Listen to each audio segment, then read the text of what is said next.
Hi guys good morning নমস্কাৰ মই ইলা বড়ো হৈ আপোনালোকৰ ওচৰত অন্য এটা ভিডিঅ' লৈ আহিলোঁ। আজি ভিডিঅ'টো বেলেগ হ'ব গৈ আছে, মানে আজি ৰুম খালী কৰিম।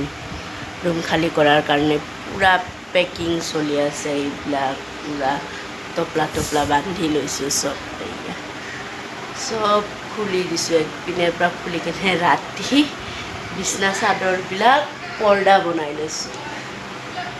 চব ধুই দিছোঁ, কালি ধুই সন্ধিয়া ডিউটিৰ পৰা আহি ধুই দিছোঁ। এতিয়া অকণমান বহিছোঁ গ্ৰীণ টি একাপ খাই কেনে।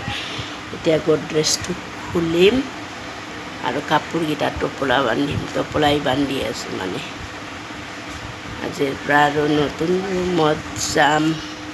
1 তাৰিখৰ পৰা যোৱাৰ কথা আছিলে, কিন্তু 1 তাৰিখে সোমবাৰ পৰিছে, সময় নহ'ব।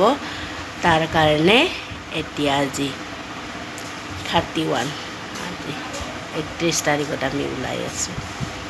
বস্তু বাহিনী চিজিল কৰিব লাগিব আৰু কালিৰ পৰা ডিউটি আছে। আপোনালোকে চাই থাককচোন, মই কি কৰোঁ আপোনালোকক দেখাই যাই আছোঁ।